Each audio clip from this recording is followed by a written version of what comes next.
All right, everybody, welcome to Math with Grace. Today we're going to be working through Pre-Algebra, book 805, lessons 11 through 15. Lesson 11 starts on page 44, and it's entitled Dividing Variables with Exponents. Now, we know when we multiply several identical variables with exponents that we add the exponents, such as this. N squared times n to the third equals n to the 2 plus 3, or n to the fifth. Well, since division is the opposite of multiplication, we do the opposite and we subtract the exponents to show division. So a to the fifth divided by a squared is the same as a to the 5 minus 2, or a to the third. Z to the fourth divided by z to the seventh is the same as z to the 4 minus 7, or z to the negative third. Okay, let's take a look at some of these problems. All right, so we're on page 44, book 805, lesson 11. And I'm going to do number 1. A and B are done for you, but I want to walk through B. A, I think, is pretty easy to understand, but B, let's walk through it together. B is m to the 6th divided by m to the negative 3, okay? That is the same as saying m to the 6 minus 3. When we have a minus, is that allowed? No, right? We're not allowed to have a minus. So we make it a plus. So now it's m to the 6 plus 3, or m to the 9th power. Okay, that's how they got there. Now let's look at C. C is s squared divided by s to the 8th power. Well, that's the same as s to the 2 minus 8, or s to the negative 6th power. Okay. C, for part D, C divided by C to the 4th is the same as C to the 1 minus 4th power, right? C by itself is the same as C to the 1 power. So this is 1 minus 4, or C to the negative 3rd power. All right, let's take a look at number 2. All right, for number 2A, we have x to the 3rd divided by x to the negative 3rd. So we are going to write that as x to the 3 minus 3. Okay, it's subtracting whatever is down here, and what's down here is that negative 3. Now, can we have a minus? No, we cannot have a minus. Sorry about that. So we have x to the 3 plus 3, or x to the 6th power. All right. Y to the 3rd divided by y, remember this is y to the 1, is the same as y to the 3 minus 1, or y squared. Okay, looking at C, we have r to the 3rd power divided by r to the 4th power. So we're going to write that as r to the 3 minus 4, or r to the negative 1. Okay, make sure when we have that negative 1 that you include that. You know, when we have a 1, we don't normally include it, but when it's a negative 1, we need to make sure it's being included. And lastly, D. P to the 5th divided by P to the 4th. We're going to write that as P to the 5 minus 4, or P to the 1 power. This time we can leave it off because it's just P. Okay, so when we're dividing variables with exponents, first of all, the variable has to be the same. Now, I don't think they're going to try and trick you and have two different variables, but the variables do have to be the same, okay? These are called the bases. When we're talking about exponents, this is the base, and if the bases aren't the same, we can't divide them anyway. But when we divide like bases with exponents, we subtract the exponent. So the 1 in the numerator gets, we subtract the denominator from that, okay? So the numerator minus the denominator. Or here we have s divided by s, right? It's written differently. It means the same thing. This is the numerator. So we subtract 2 minus the denominator, 8. Sometimes we're going to end up with a negative exponent, sometimes not. That's okay. All right. But when we're dividing like bases with exponents, we subtract the exponents. All right, good job. Lesson 12 starts on page 48, and it's the formula for the surface area of a sphere. This lesson is going to be pretty short because all we're learning is the formula, and that is that the surface area, and I like to draw not just a circle. I kind of make a circle with a swoop in it like this to kind of make it look like a sphere, because we have lots of surface area formulas already, right? We've kind of been building them up, so we need to make sure we understand which is which. Now, what gives away the fact that it's a sphere is because it has pi in it, right? When we have pi, we're only talking about either a circle or a sphere. So the surface area of a sphere is 4 times pi times the radius squared.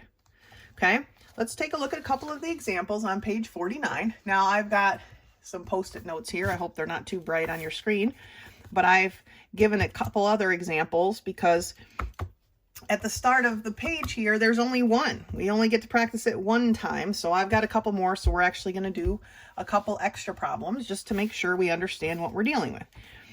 But here it says, find the surface area of a sphere with a diameter of 14 inches using 22/7 for pi. Now, our formula is surface area equals 4 pi r squared. So the 4 doesn't change.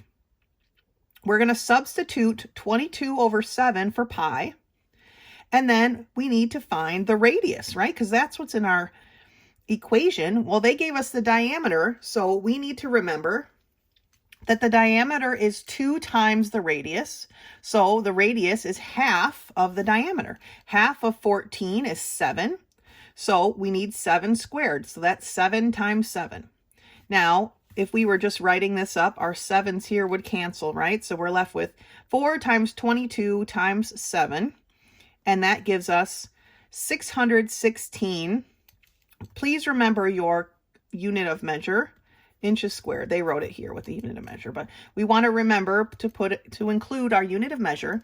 And since we're talking about area, it's always going to be a square. Unit of measure squared. Okay?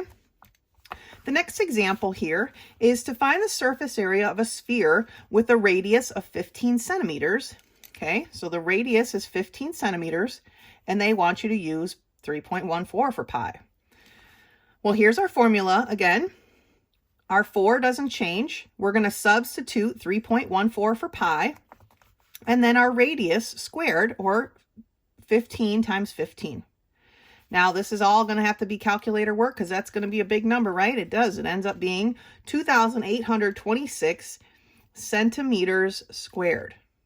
Okay, they put it down here, but might as well include it right there. All right, let's take a look at problem number 1 and then the couple extra problems that I have written up here. Okay, so here's problem number 1, sort of drawn out the best of my ability. And then I have a couple examples here that I'm not giving you drawings for, but we really don't need it. What is the surface area of a sphere whose radius is 6 centimeters? Well, surface area is going to equal 4, and they're asking us to use 3.14. That's what we're going to use. 3.14 for all of these problems. It's 4, right? Here's our formula, times pi, which is 3.14, times the radius squared, or 2 radiuses. So 6, 6. All right? Got to pull out our calculator, and we get the surface area is equal to 452.16. Now, the instructions do not tell us to round or anything, so we need to add our unit of measure. So 452.6 centimeters squared is the surface area of this sphere. Well, what about a sphere whose diameter is 20 inches? Well, the first thing we need to figure out is the radius. And our radius is equal to 1/2 of the diameter, right? So it's going to be equal to 1/2 of 20, or 10. So now our radius is 10. We can use our surface area formula. Surface area is equal to 4 times pi times the radius squared, or 10 times 10. All right. So that, punching that into your calculator, you get that your surface area is 1,256, and I'm using inches, so inches squared. Okay. I just did a couple extra examples so that we can get more comfortable with using the formula. You can just watch me as I'm doing these. This obviously, number one, you need to do in your book, but I just want us to be comfortable with this formula. For my other example, I've got a radius of 8 feet. So my surface area is going to equal 4 times pi, 3.14, times 8 times 8, which is my radius squared. Punching that into your calculator, you see that the surface area is equal to 803.84 feet squared. Okay, feet is my unit of measure, so feet squared is my answer. All right, we're just simply substituting in the different parts of our formula. Whatever they want you to use for pi, here we use 3.14, but sometimes they're going to want you to use that 22/7, like the example that we used. Then we have our radius squared, and that doesn't mean the radius times 2. That means 2 radiuses, 2 radii. 10 times 10, 8 times 8, 6 times 6. Okay, calculator, answer, unit of measure. Do not forget your unit of measure. Great job. That's lesson 12. Lesson 13 starts on page 52, and it's all about overhead or fixed costs. So keeping an accurate record of expenses is important for a successful business. Payroll, business taxes, electricity, heating, and telephone are expenses called overhead. What it costs to run your business is overhead. Overhead is subtracted from the income a business earns to give an accurate picture of the profit. All right. So here we have our selling price and the cost. So the profit was $20, but when we're running a business that's, say, out of an office or a factory, we need to subtract not just the cost, like what the product costs for us to buy it, but we need to subtract the overhead, what it takes for us to run the building. Okay. Now, doing it piece by piece is kind of hard to figure out what your overhead is. I think most businesses probably do it more on a month-to-month basis, but they're trying to sell. When you want to set a selling price, it's good to know about what your overhead would be per item so that you make your selling price high enough, right? What if we were only selling our product for $30 because it only cost us $20? Would we be making a profit if we added our overhead? No, right? We'd be actually taking a loss. So knowing your overhead is important when you're running a business. Let's take a look at some of these problems. So we're going to take a look at problems 2 through 4 together. Problem 2 tells us that our sales are $832. The cost of our product was $371, or the cost of putting our product together. And the overhead for running our business is $279. Maybe this is our monthly sales. This is how much we sold all month. These were the costs for those sales all month. And here's our monthly overhead. So to answer this question, we add our cost and our overhead. So 371 plus 279. 9 and 1 is 0. Carry the 1. That's a 15. We carry the 1. That's a 4, 5, 6. So $650 are our expenses. That's how much money we are spending. Now, to figure out if we made a profit or not, we subtract this from our sales, which is the money we brought in, okay? So sales is how much money we made. The cost and the overhead together are how much money we spent. Because when you're making a business, when you're running a business, you're still spending money, okay? It costs money to run a business. You have to advertise. You have to pay your employees. You have to pay electricity. You have to heat the building. You have to run your equipment, okay? So we subtract, and we get $182 Now, is this a profit or a loss? Well, it's a positive number, right? So it's a profit. We made actually extra money that can go into savings or can go into developing something new, $182. We paid everybody. All the bills are paid. We've got $182 left. All right, let's look at number 3. We have sales of $91. Our costs were $63 and our overhead was $72. Right away, you should be noticing that, something is not looking quite right here. So let's add our costs and our overhead. 63 and 72 give us what? It's $135, right? So we've spent this month $135. We've made this month $91. So 91 minus 135, probably better to do this on your calculator since your brain might be thinking, what the what? All right, I'm just setting it up this way so you can see it. Sales minus cost and overhead. When you put this into your calculator, you get a negative $44. Okay, when we talk about negatives, we don't actually call it negative dollars because you can't have negative money, right? You just spent more than you made. So we put it in parentheses and we call this a loss. All right, we lost money this time. We did not sell enough Pokemon cards at the mall this weekend to handle the cost of what it costs for us to go to the mall and rent a table, okay, at the mall and buy lunch and drinks. And the cost of our Pokemon cards was $63. We lost money at this mall fair or whatever they call them. All right, let's take a look at number 4. Our sales are $1,645. Our costs are $1,051. And our overhead is $260. Let's see how we did this time. Well, we're going to add our cost and our overhead, right? We add it each time. So 1,051 plus 260 gives us a 1 and a 1. We carry a 1. It's a 3 and a 1. $1,311, right? Well, our sales are $1,645, and we're going to subtract our $1,311. Immediately, you can see we made a profit, right? We did not spend more than we brought in.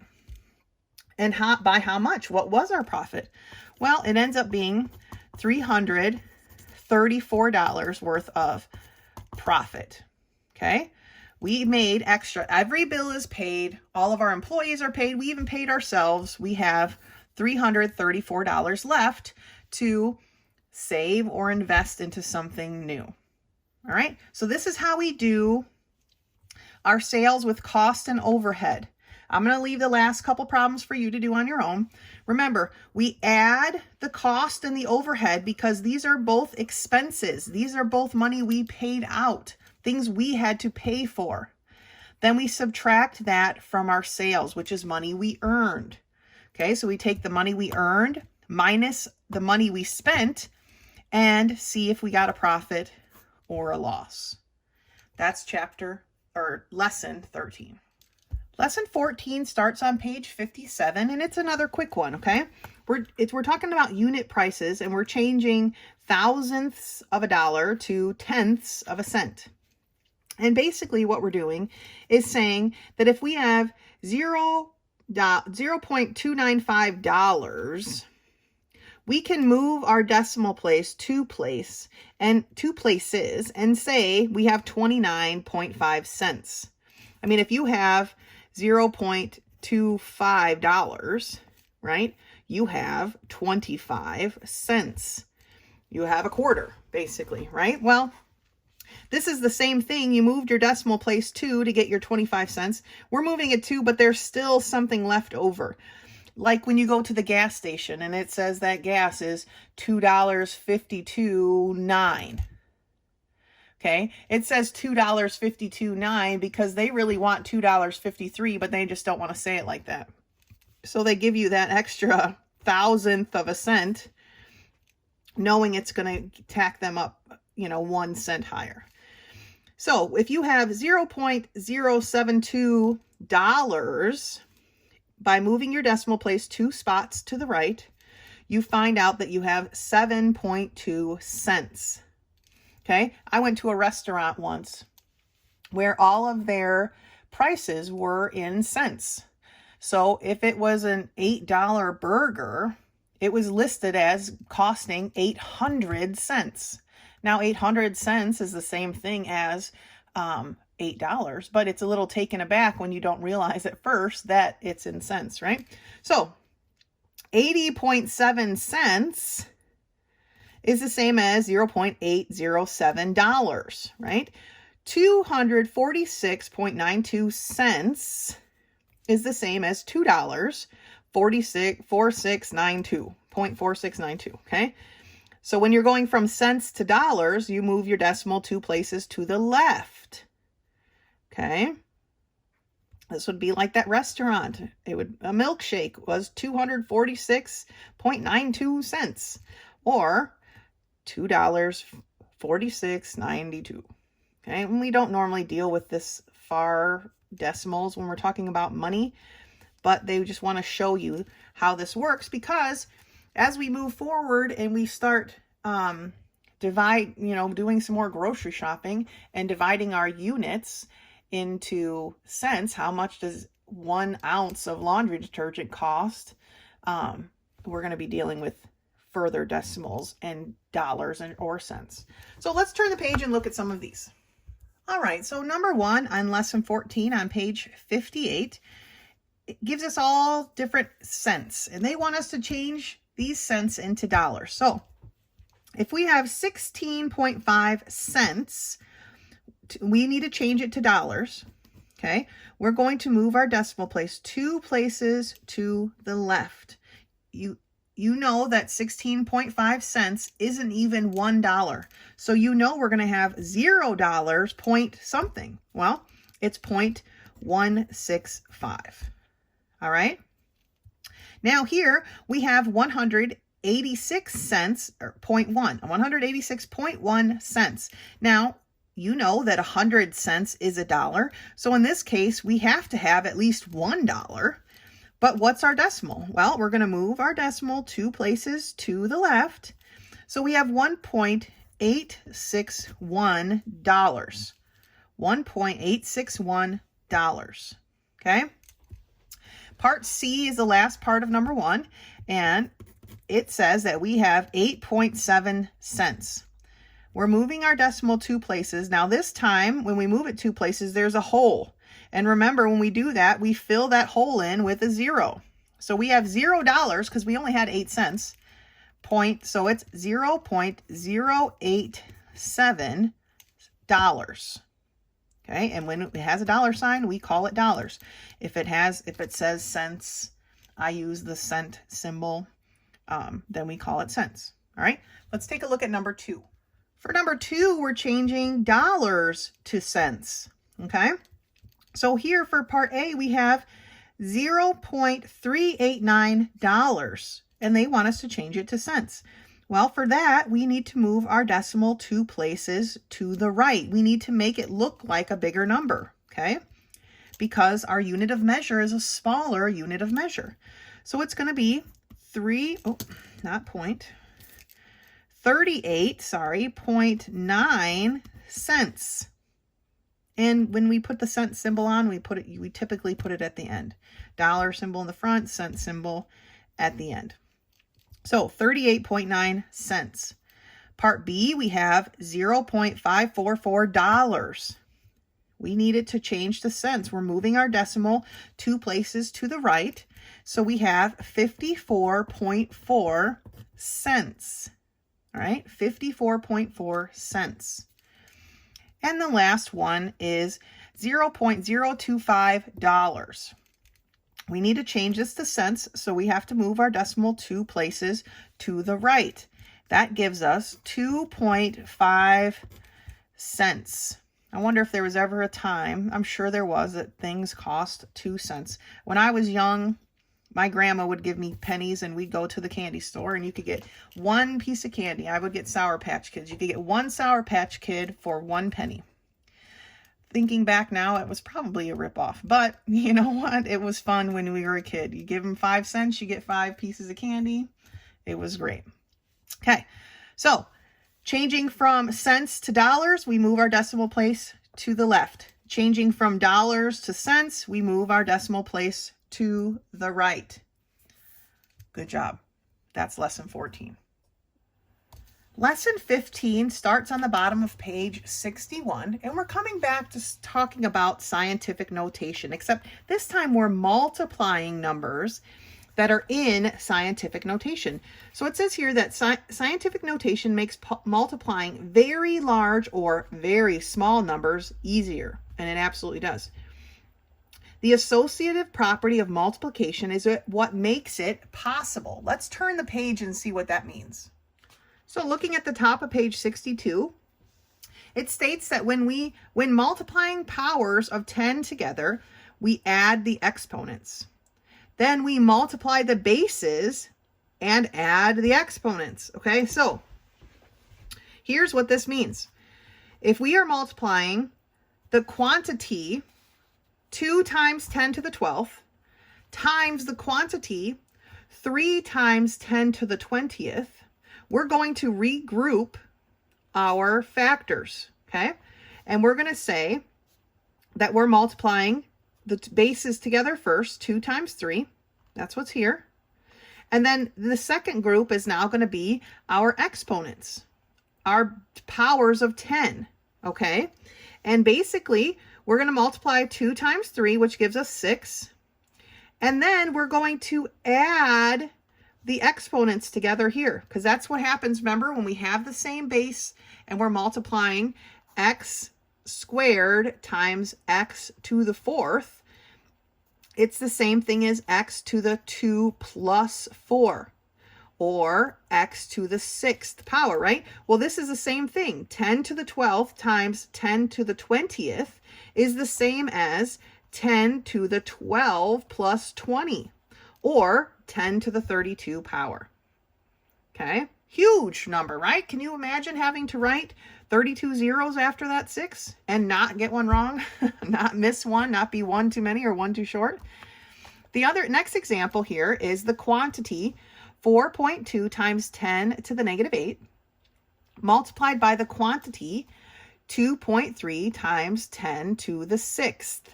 Okay, they regrouped them. Then they multiplied 2.4 times 2.3 and got 9.66.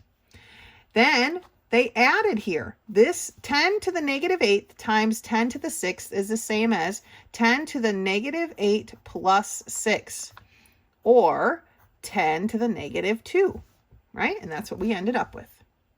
Okay, let's take a look at some of these homework problems. Starting with number 1 in lesson 15, we're on page 62.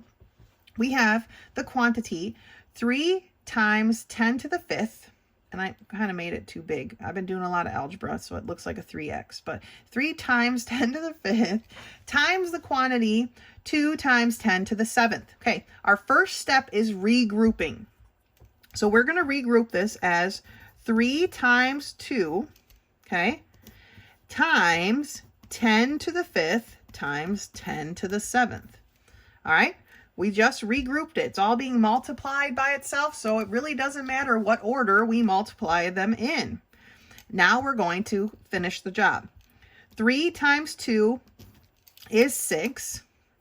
10 to the 5th times 10 to the 7th is the same as 10 to the 5 plus 7, or 10 to the 12th power. So we can rewrite this when we multiply them together and get 6 times 10 to the 12th.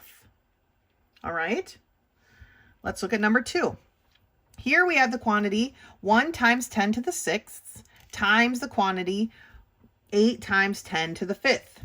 All right, let's do it. Let's regroup it.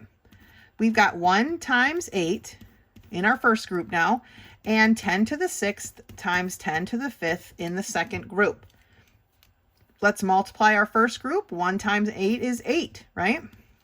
And it's going to be times 10 to the what? Well, 10 to the 6th times 10 to the 5th is the same as 10 to the 6 plus 5, or 10 to the 11th power. So since we're trying to keep it in scientific notation, that's what we get. 8 times 10 to the 11th power. Let's look at another set. All right, looking at number 3, we've got the quantity 6 times 10 to the 16th times the quantity 1.4 times 10 to the negative 7th. First step always is regrouping. So let's do that. We've got 6 times 1.4 times 10 to the 16th times 10 to the negative 7th. All right. Regrouping helps us keep it in scientific notation. It's associative property of multiplication. All these things are being multiplied by each other, so it really doesn't matter in what order we multiply them. So doing the 6.4, you're probably going to need a calculator, but 6 times 1.4 is 8.4 times 10 to the what? Well, we've got 10 to the 16 times 10 to the negative 7, which gives us 10 to the 16 plus negative 7, right? Or basically minus 7. So 16 plus a minus 7 is 10 to the 9th power. So our answer ends up being 8.4 times 10 to the 9th.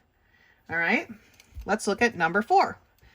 We've got the quantity 2.2 times 10 to the negative 6th times the quantity 2 times 10 to the negative 7th.